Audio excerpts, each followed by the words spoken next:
Всем добрый день. Я хочу сегодня показать вам пантеон русских богов. Заодно и поблагодарить мастера, который сотворил это чудо. И сказать спасибо тем, которые подарили мне это чудо. Дело в том, что я давно хотела такой круг славянских богов, поскольку я считаю, что если ты живешь на этой земле, ты должна уважать и эту землю, и эти традиции, и этот народ, и его богов. Потому что если ты не любишь и не уважаешь этот народ, то твое проживание здесь невозможно, нереально, и тебе лучше уйти. Это нормально, это правильно, и так должно быть. Любой человек, который находится на определенной территории, на определенной земле, поскольку, понимаете, друзья мои, земля – это не просто так клочок, кусок земли, на котором растет трава, там деревья, можно построить дом и прочее. Каждый кусок земли в этом мире – это чья-то родина, чья-то историческая родина. Это место, где захоронены его деды, прадеды. Когда ты приходишь с уважением к этой земле, эта земля тебя принимает, любит, помогает. Если ты приходишь с презрением к этой земле, если ты приходишь с ненавистью к этой земле, то эта земля тебя отторгает. И сколько бы ты ни старался здесь, у тебя никогда ничего не выйдет.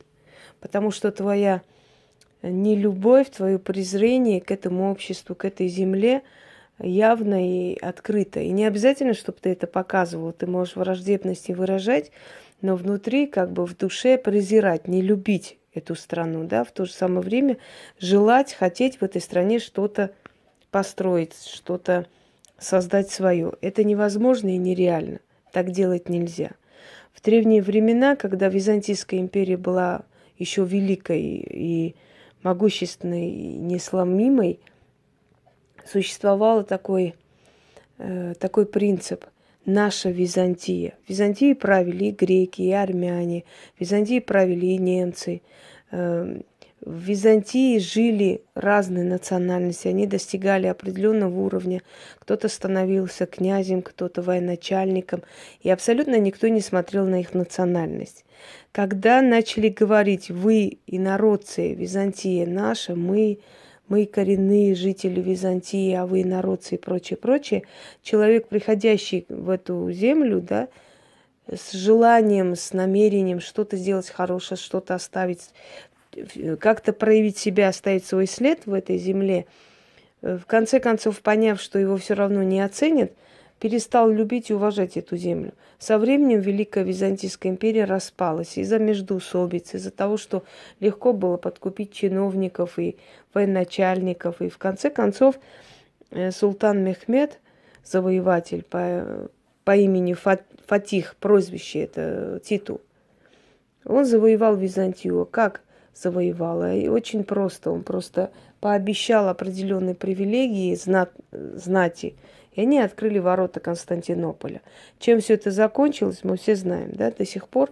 Постепенно то есть Османская империя расширилась, проглотила остальные земли и прочее. Это все было следствие того, что люди перестали уважать своих граждан и начали искать коренных, начали отделять своих и чужих и прочее.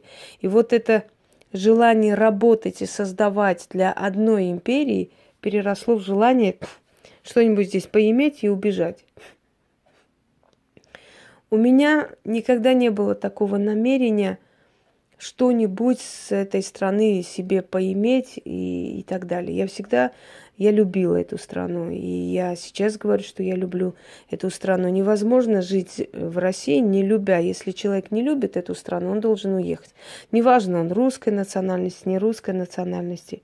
Во времена Куликовской битвы перед походом князья просили и молились жизни не только для себя, но и для татарских князей. Вот это невероятно звучит, может, в наши дни. После Куликовской битвы, когда погибло очень много и с одной стороны, и с другой стороны знати, то панихиды справлялись и по душам татарских князей. И каждый князь, русский князь, брал несколько татарских сирот, именно вот детей этих ханов, себе домой и вырастил как собственных сыновей. Конечно, не касаясь ни их религии, ни их обычаев, но это было. Вот такой была Русь. Поэтому Русь была сильной. Когда во времена 17-го года дети стукачей, дети алкоголиков, дети тунеядцев и людей, которые не хотели ни работать, ни что-то создавать, а ненавидели тот слой аристократии, которая, собственно говоря, открывала богадельни, открывала всякие заведения, где мог бедный человек получить пропитание, обучение, помощь и прочее, когда вот была изгнана аристократия, люди, которые, вы знаете, вот сейчас сравни русского за границей, которые коренные там убежали, да, вот то еще время, интеллигенция. И вот сегодняшних очень большая разница. Мы своими руками убили все сливки общества, мы своими руками уничтожили просто вот мозг народа, генофонд, который должен был быть впереди. И остались кто? Дети стукачей, дети НКВДшников и прочее. Поэтому мы удивляемся иногда, что отношение такое, что люди какие-то непонятные, что человеку доверяешь там столько-то тысяч для дела. Он идет, пропил, забыл, закрылся, убежал и вообще не хочет ни за что отвечать. То есть немножко вот это вот понятие, понимаете, свой-чужой мы перепутали очень сильно. Доказано учеными, что народы постсоветского пространства, у них есть общая генетика, чего не скажешь, например, об американских народностях, которые были искусственно созданы, о народностях Австралии и прочее. У нас вековые, тысячелетний вот опыт совместного проживания. Многие народы, которые растворились в русском этносе, те же хазары, печенеги, вообще в диком донском вот краю, да, Донская степь, дикая степь, там вообще русских днем с огнем не сыщешь. Там все перемешано, все крови. Печенеги, сарматы, скифы, хазары. Между прочим, Великая Сарматия, та же самая Осетия, которая доходила чуть ли не вот, ну, почти до Волгограда, вот это вот обхватывала вот эту всю территорию, Великая Сарматия. Потом те же самые скифы. Когда говорим о русском народе, мы должны помнить, что именно благодаря вот этому перемешиванию кровей получился вот тот самый уникальный народ, который больше всего богат талантами и более, скажем, мировой культуре внес свой вклад. Это понятие свой-чужой, ведь на самом деле что есть русский народ? Русский народ – это православие и язык. Вот это два фактора, которые их объединяет. Другого нет. Ну, православие условно скажем, потому что там истинно чисто верующих, может быть, по всей России 1000 человек еле найдется. Вот по-настоящему верующих в то, что говорят. Язык. Язык – это очень мощное, это очень сильное, связующее. Потому что народы, которые, например, исчезли, у них практически исчезла и родина, и все, ну, те же ассирийцы, они продержались благодаря своему языку, культуре, обычаям, традициям. Чем глубже эти обычаи, традиции, тем сильнее народ. Когда мы говорим, например, вот агрессия, когда выходит за инородца замуж, эти народы не любят такое, те не любят, те наказывают, это строго относятся и прочее. Дорогие друзья, поневоле каждая нация, каждый этнос внутри вот подсознательно вот этот инстинкт самосохранения срабатывает. Хочешь ты, не хочешь ты, потому что это вот ревностное отношение к своим. Слово «свой-чужой» он должен быть. Это не обязательно нацистский лозунг или это не обязательно национализм и прочее. Это не призыв к чему-то. Свой-чужой, да мы, наши, другие, которые другие, понимаете? Это не обязательно означает враг, но это означает другая культура. И когда народ, особенно малые народы, пытаются сохранить всеми путями самобытность, пытаются себя сохранить, в этом нет ничего постыдного. Это нормально. Именно таким образом тысячелетиями, там 5000 лет или сколько тысяч существует уже вот эти все родоплеменные отношения. В любом случае, все эти тысячелетия народы именно таким вот строжайшим образом сохраняли свою самобытность. В конце концов, когда, например, у евреев, почему традиция по матери признавать? Потому что они попали в такую ситуацию, особенно после Вавилонского плена, что очень много было женщин, насильно отвезенных, которые приходили беременные. Если не признать этих детей, означало, что эти дети будут изгоями просто. Они не будут входить в этот народ. А народ был малочисленный. И поэтому признали по материнской линии, то есть дети, которые рождались от этих женщин, уже считались евреями. Кроме того, я очень хорошо знакома с историей Израиля, потому что я очень много изучала и Библию, и просто исторические источники. И тот же Иосиф Флавий говорил, что этот закон был принят для того, чтобы евреи не женились на других национальностях, потому что если твоя жена другой национальности, получается, твой ребенок уже вне твоей нации. Это удерживало мужчин, и они были вынуждены жениться среди своих, чтобы сохранить нацию. Почему на Востоке многоженство и до сих пор есть? Самая простая причина тому, чтобы каждая женщина имела возможность иметь мужа, содержание и помощь, чтобы ей не приходилось гулять, чтобы она не родила там детей, да, вне брака и прочее, потому что она женщина, физиология свою требует, поскольку Восток всегда был воинственный, всегда находился или после войны, или до войны. И, естественно, чтобы мужчин много погибало, женщин было много. И каждой женщине, чтобы можно было обеспечить мужчину, хотя бы официально, даже если она не жила с ним, но она была его женой, уже давала ей право иногда с ним видеться, то есть удовлетворить свои просто телесные потребности. Все, что было создано древними людьми, имеет определенный смысл. Это не абсурдно, это не глупо. То же самое выдавание замуж девственницами у кавказских народов. Почему это практикуется?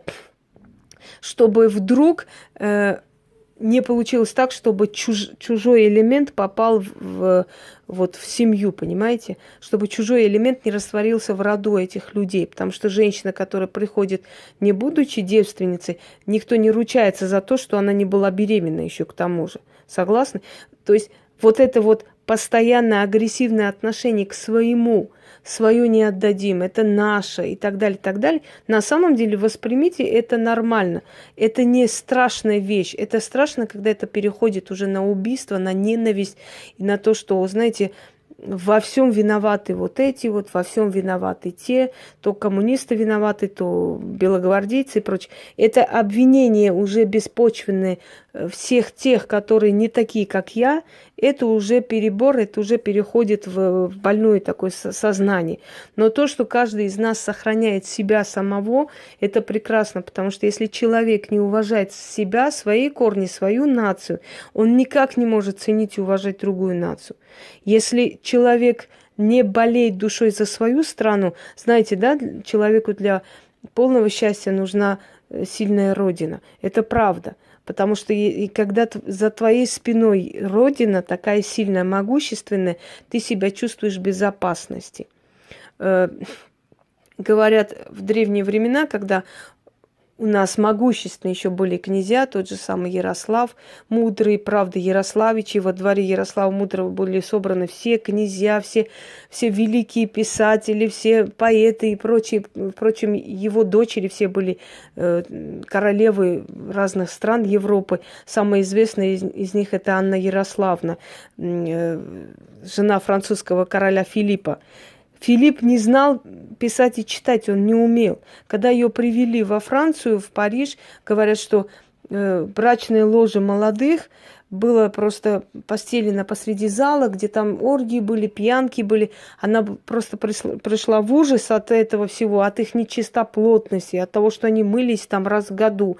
То есть она расписывалась вместо мужа, говорит, что она и правила вместо мужа. И она отправляет письмо отцу. «Батюшка мой разлюбезный, куда ты меня отправил?» Понимаете? Вот, то есть того времени культура вот этих людей была намного выше той же самой Европы, которая нас учит жить. Когда вы все Европа, вот прям ахаете-охаете, на самом деле они еще прыгали знаете, из одного дерева на другое, когда здесь уже была культура, когда здесь уже были творцовые нравы. Здесь кто бы позволил молодым спать посреди зала, там, где льется рекой вино и прочее, прочее. Не равняйте это время с Иваном Грозным. Он был безумный человек, и ему не то, что простительно, можно понять его состояние. Он был безумен. Хотя вначале он был нормальный, он был сильный, просто строгий царь до того момента, пока как бы не стравили его. В конце концов, его психика шизофреника не выдержала. Так вот, касаемо пантеона богов. Почему я хотела пантеон богов? Потому что я считаю, что, еще раз говорю, когда ты находишься на территории, на земле другого народа, когда ты в другой стране, потому что, как бы я ни говорила, что я люблю эту страну, это для меня другая страна, потому что у меня есть своя родина, историческая родина, то есть земля моих предков. В любом случае ты обязана почитать и уважать те силы, которые здесь находятся. Только таким образом они тебе дают благословение, они тебе дают любовь и помощь. И если вы заметили, я все время говорю, что в Москве я прошла очень страшное испытание. Но в то же самое время я люблю этот город. Некоторые, которые очень удивляются тому, что я даю отпор. Но вы подумайте просто об этом, когда человек проходит такое, знаете ли, он должен концентрировать всю свою силу для того, чтобы жить, чтобы ему хотелось жить дальше, чтобы ему хотелось дальше двигаться. Так вот, пройдя такое, после этого еще про это постоянно слышать, когда тебе напоминают специально, и оставаться доброй, пушистой, хорошей, наверное, это очень сложно. Это практически невозможно и не нужно. Потому что ты уже на уровне такого вот, скажем, ты уже настолько окаменелый человек после этого, что ты должна жить, идти вперед, и когда вот определенное как бы такое желание тебя вывести из колеи, конечно, твоя агрессия сразу выплескивается, и это правильно. Так вот, вот эти силы, они помогают человеку, в данный момент имею в виду пантеон русских богов, силы той земли, где ты находишься, тебе помогают, если ты к ним относишься с уважением. Потому что ты пришлый. Когда ты приходишь сюда, они смотрят, кто ты, с чем ты пришел. Человек простой на улице может не видеть твоего намерения, но духи это видят. И здесь в основном находится именно славянская сила. Потому что она здесь находится, это его земля, понимаешь? Когда-то мне написал один человек, что русские боги давно забыты, и нечего о них вспоминать. Русские боги никогда не были забыты. Потому что все наши традиции, обычаи, все наши те же самые заговоры, которые якобы переделаны под христианские, это все пантеон русских богов. Это все оттуда идет. Это все моление к богам. Сейчас возрождение идет очень сильное, возвращение к корням. Почему? Потому что, видимо, христианство себя исчерпало уже полностью. Она просто показала свою несостоятельность, что это в основном бизнес. Хотя кто верит, тот может верить, это их право. Не намеренно никого как бы осуждать или перевоспитывать, это мне не интересно вовсе. Но когда вы идете венчаться, и вам говорят во славу Израилева, задумайтесь, почему во славу Израилева вас венчают, а не во славу славянского мира или во славу Руси. Правда? Мы настолько уже зомбированы, что мы не понимаем, что то же самое крещение – это закрывание просто вот именно той чакры, вот того связующего звена, который нас соединяет с предками. И та информация, которая нам поступала, то руководство, которое мы получали, и помощь оттуда, она закрывается и перекрывается, и все. Именно поэтому я не крещенная, и я никогда в жизни крест не носила, ни разу. Я никогда не окрестила себя крестным знаменем. В детстве, то есть в детстве мне это не хотелось, не тянуло к этому. А повзрослев, я поняла, что мне это вовсе не надо. Но это мое личное мнение, это лично мое. Я считаю, что человек не может и крест носить, и поклоны бить, и туда идти, и сюда идти. Если ты хочешь, чтобы определенная сила тебе помогала, ты должна всю свою жизнь быть верной этой силе, его правилам. Если ты скачешь отсюда туда, оттуда сюда, у тебя ничего не будет ни с одной силой. Именно поэтому я и говорила, что ведьма не носит крест. Ведьма не носит. Если она берет крест для чего-то, для каких-то обрядов, ритуалов или иконы, это совсем другое. Это традиция, определенная магическая традиция. Есть направление такое. Потом я это научу и скажу. Но верить, преклоняться, потому что были и женщины, которые говорили, что они ведьмы, они ходили и по церквам, и по монастырям, и ставили истуканы, и все. Ну, это невероятно. И тот, кто верит всему, тот не верит ничему, я так считаю. Так вот, я хотела как в знак благодарности за то, что они меня приняли, за то, что я не чувствую себя чужой, я никогда себя не чувствую. Я абсолютно не беру в счет какие-то млямления каких-то ничтожных существ, которые, если хорошо покопаться в их кинофоне, да, окажется, что они вообще непонятно кто. Они даже не монголы, они вообще гунны, хрен знает откуда пришедшие. То есть люди, которые рубаху рвут на себе и орут, что они русские, если покопаться в их генетике, очень может оказаться, что они совсем даже и не русские были, никогда ими не были. Я считаю так, что в этой стране имеет право жить любой человек, который для этой страны что-то делает полезное, который приносит в эту страну что-то свое интересное. Только то, что ты родился русским, еще не дает тебе права считать себя хозяином России, понимаешь? Ты должен для этой страны что-то сделать полезное и нужное. Выйдем на улицу и спросим любого человека, который орет там на Красной площади, что он русский. Скажи, пожалуйста, вот назови хоть одного русского царя. Скажи, кто был там изначальный правитель Руси.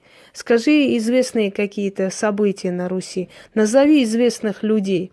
Вы думаете, назовут? Нет. Нет, потому что не знают.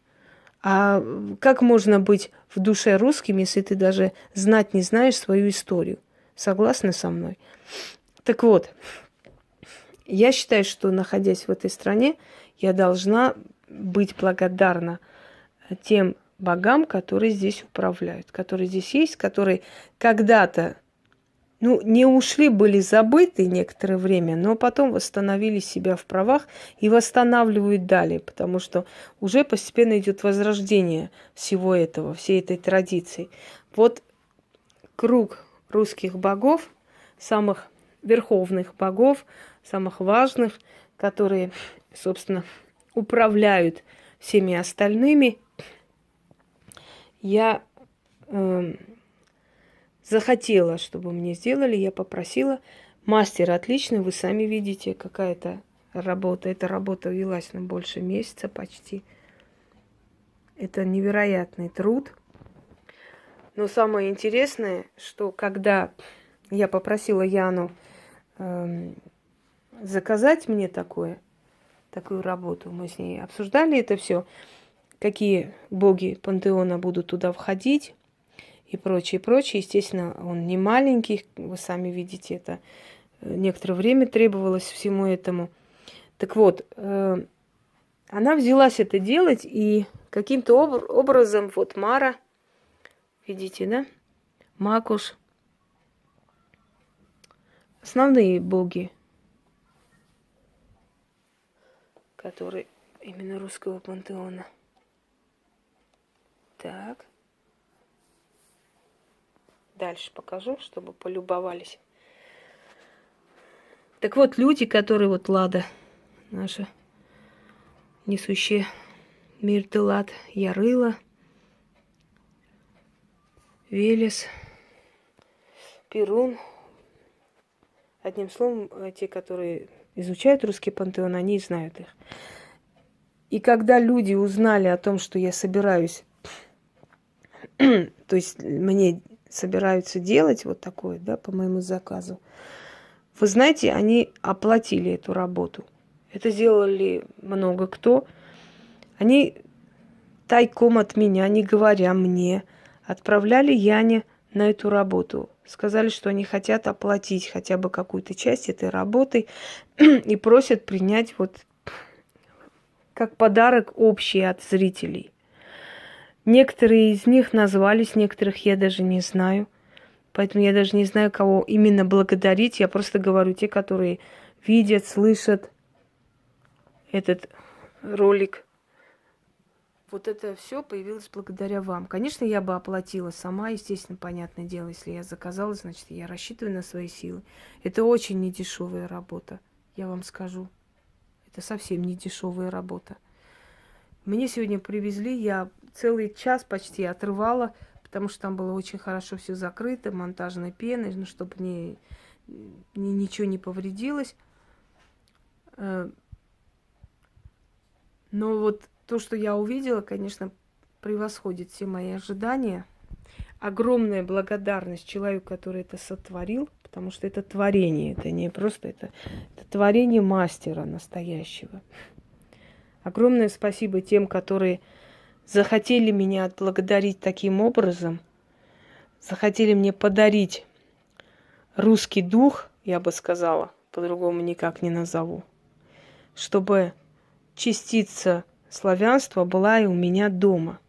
Я думаю, что я это заслужила, потому что сколько я открыла исторических тем, сколько я освещала и говорила именно тему русского народа, ну, мало кто из русских, наверное, делал такое. В любом случае, я считаю это своим долгом, своей благодарностью русскому народу, который когда-то в 15 году принял мой народ здесь.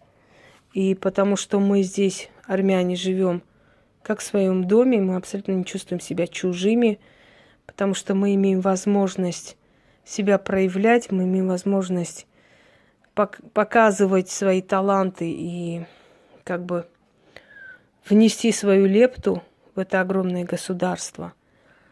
В любом случае, и я хочу благодарить русских богов за то, что они принимают мою сторону очень часто и наказывают тех, которые себя строят, почему-то русских, но вот по-русски они себя совсем не ведут, к сожалению.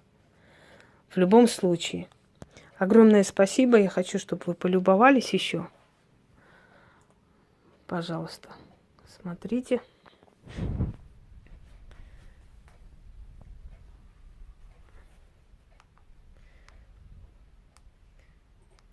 Так, хотела включить кое-что красивое. Боги мои, боги я, славные да правые, исцелите мои раны луговыми травами. Стосковался я по жизни, немудрящей, праведной, где на каждого по солнцу, да по миру дадена. Три души во мне, три птицы, кричит ворон да сапсан, потянулись вереницы к бирюзовым небесам. Только птичьему полету долгим быть не суждено, и опять я падаю на дно.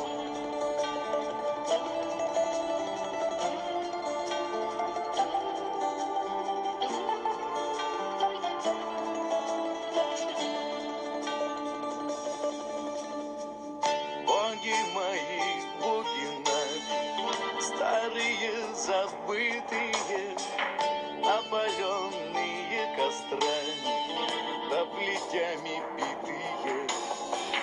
Дайте мне испить, напиться сока дикой ягоды, чтоб услышать голос крови богатырских прадедов. Три души во мне, три силы, боль, надежда да печаль, а вокруг меня Россия, без пределов и начал. Те же рощи, те же нивы, тот же пахарь да варяг, только все же что-то в них не так. Позади опасные броды, да седые камни времен, впереди чужие народы, да мельканье чьих-то знамен. Обернусь и вижу дорогу, что свернулась будто петля, но вдали обещана Богом, ждет меня святая земля.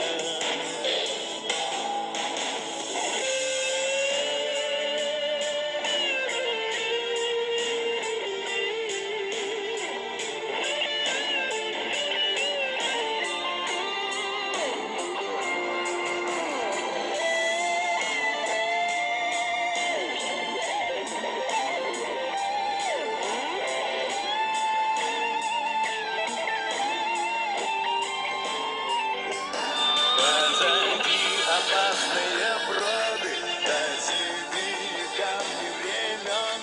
Впереди чужие народы, да мелькай нечисто знамен. Обернусь и вижу дорогу, что свернула пусто петля. Но вдали обещана Богом, ждет меня святая земля.